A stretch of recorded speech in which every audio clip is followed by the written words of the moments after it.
El criterio político es muy importante, el sentir regional, también el sentir nacional asimismo. Está con nosotros el doctor Vladimir Peña para poder hacer estas tres interpretaciones. Y queremos darle la bienvenida al Estudio Abierto 2020 de hoy. Muy buenas noches, doctor. Muchas gracias por atendernos. Muy buenas noches, María René. El agradecido soy yo por la invitación y un placer siempre estar aquí. El tenor de nuestras preguntas era uno antes de la carta de la vocal baptista. Esta carta de la vocal baptista para muchos cierra un círculo y para otros da una patada al tablero. ¿Cuál es su interpretación, doctor? Yo creo que la carta tiene graves acusaciones que no pueden ser desoídas. El Tribunal Supremo Electoral, en primera instancia, creo que lo ha hecho hoy el señor Salvador Romero, debe explicar esto a la ciudadanía, porque ya no se trata de un partido político, no se trata de una región, no se trata de una institución, no se trata de nadie interesado en el resultado electoral, se trata de uno de los árbitros, de ese árbitro colegiado que es el Tribunal Supremo Electoral, que ha manejado, que ha administrado el proceso electoral. Esto obviamente acrecenta las dudas que ya se vuelven razonables en este sentido sobre el proceso electoral mismo, y creo que la necesidad de una auditoría se vuelve imperiosa. Ha sido muy interesante ver la evolución que ha tenido Demócratas, por ejemplo, en su discurso a través de los años y la última década, sobre todo cuando se hace una trascendencia de lo regional a lo nacional. Pensando en el país, pensando en la actual coyuntura, sabiendo de la polarización, ¿cómo se tiene que administrar este momento? ¿Cuál es la postura de Demócratas? Lo fundamental, creo que tenemos que comprender todos, María René, que el país atraviesa un momento muy duro, muy crítico. Se han sumado las crisis, vivimos una multicrisis en el país, la crisis política, la crisis sanitaria, la crisis económica ahora, y muchos veíamos con cierta expectativa que la elección nacional iba a por lo menos zanjar la crisis política. Más allá del resultado y las observaciones que hay al resultado electoral, la crisis política no se ha resuelto. Y no se ha resuelto un tanto por esto, ¿no? Por las observaciones. Si bien todos los partidos de una u otra manera hemos confiado en el árbitro en este caso, pero estas inconsistencias y estas renuencias, yo diría, del señor Salvador Romero en particular, de no permitir una auditoría, de alguna manera mancha el proceso electoral. Es cierto también, y nosotros lo hemos dicho, hasta ahora nadie ha presentado una prueba contundente sobre el fraude, ni por el contrario, ningún partido se ha declarado víctima del fraude.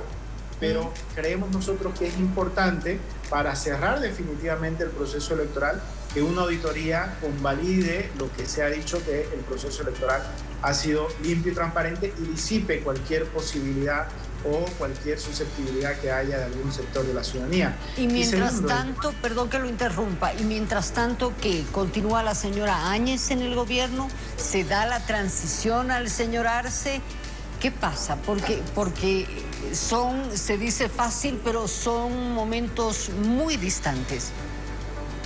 Ha sido un año muy convulso, María René. Si uno recuerda, hace exactamente un año, el MAS dejó un país incendiado, dejó un país al borde del abismo, y se pudo lograr pacificar, devolverle normalidad democrática, reconstituir un órgano que quedó por los suelos y llevar un proceso electoral en un tiempo récord.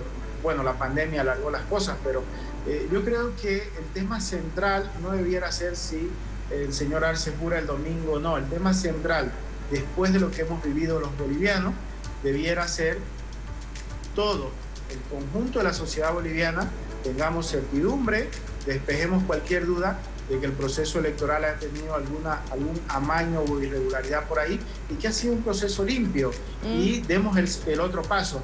Entonces, si nos ponemos muy formales, probablemente la formalidad siga dañando la estabilidad, la pacificación y la convivencia social. El tema son pasos simultáneos, todos queremos certezas. Es más, hoy día escuchaba a un analista que decía con qué ética, con qué postura el Tribunal Supremo Electoral ahora, después de la Carta de Baptista, va a encarar el proceso de las subnacionales. O sea, vamos a creer en los resultados, decía el analista.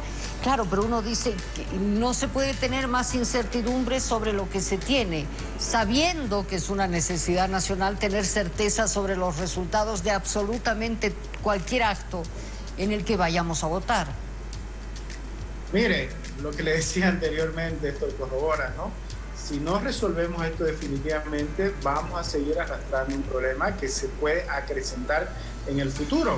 El sentido común nos diría, María René, si el proceso electoral ha sido limpio, ha sido transparente, nosotros como Movimiento Demócrata Social hemos sido los que más hemos defendido todo lo que se ha hecho en la pacificación y reencauzar a Bolivia por el camino de la democracia y reponer el derecho de los ciudadanos a elegir libremente. También se dice desde el sentido común, ¿por qué? Si todo ha sido limpio y transparente, ¿por qué se niega una auditoría? La auditoría debería más bien venir a convalidar lo bien que se ha hecho y a reforzar la democracia en el país.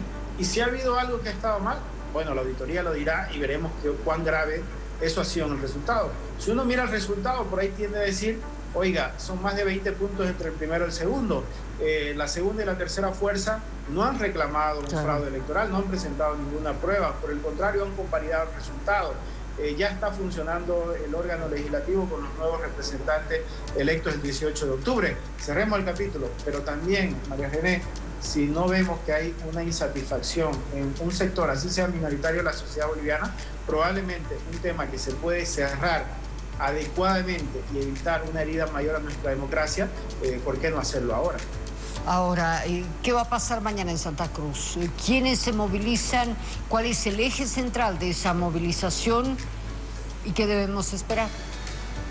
Antes de eso, yo quería dejar una segunda idea muy rápido, si me permite. Por favor, por favor. Le decía que la crisis política no ha sido resuelta. Y más allá de un problema es el tema del resultado electoral, las denuncias estas que se han dado, que se han incrementado y que hoy se agudizan con la carta de la vocal del Tribunal Supremo Electoral. Pero el otro tema, María René, también es que el resultado electoral ha dejado a un país que ha votado 55% por el MAS y 45% que ha votado contra el MAS, independientemente las fórmulas políticas que representen a esa votación.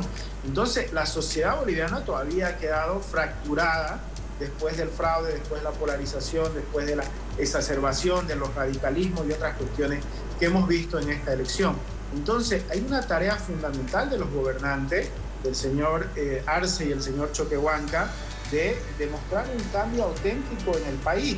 Pero desgraciadamente, sin que hayan asumido el poder durante estos últimos días, previos a que asuman el poder, lo que hemos visto es que se están asemejando a el gobierno abusivo de Evo Morales. Y eso está causando muchísimo rechazo en la gente. Quitar los 2/3, hacerlo de la forma grosera como lo han hecho, el tema de utilizar la justicia para la impunidad de las personas que tienen graves acusaciones. Entonces, todo eso malo del gobierno de Evo Morales que generó un hastío en la gente, hoy lo están trayendo y es la carta de presentación del nuevo gobierno. Y también los líderes de la oposición, hablo de los que tienen representación parlamentaria, también tienen que comprender que hay mucha gente decepcionada, frustrada por el resultado electoral, y muchísima gente se hacía la ilusión que se iba a cerrar definitivamente el ciclo del movimiento al socialismo, y ante el vacío, ante la ausencia de esos liderazgos, de trazar una ruta de cara al futuro, hoy eso se está desbordando en las calles y puede generar violencia o puede llegar a un callejón sin salida que también los políticos debemos evitar. El otro, respecto a lo que va a pasar mañana, mañana se ha convocado a un paro cívico departamental por el Comité Pro Santa Cruz, con la principal demanda de pedir una auditoría. Esta es la principal demanda del Comité Pro Santa Cruz. Y también ellos han presentado un amparo constitucional para exigir a través de la justicia esta auditoría. Desgraciadamente, por cómo está manejada la justicia en el país, este trámite que debe ser sumarísimo, el amparo constitucional, que la ley dice que se debe resolver en 48 horas, lo han pospuesto las autoridades judiciales para el 10 de noviembre, obviamente extemporáneo, cuando el señor Arce y Choquehuanca ya sean posesionados el día domingo. Entonces, toda esta situación, todas estas maniobras que se van haciendo genera que más bien la protesta, la insatisfacción vayan creciendo y también las dudas. Se ha de requerir de grandes liderazgos que piensen en lo nacional como lo principal. Le agradezco mucho este tiempo que nos ha dedicado, doctor. Tenemos una charla pendiente con el ahora qué de Demócratas. Dejemos que pase este fin de semana y estamos hablando de ello. Muchas gracias. Estaré a su servicio cuando lo requiera. Muchas gracias. Muy amable, muy gentil.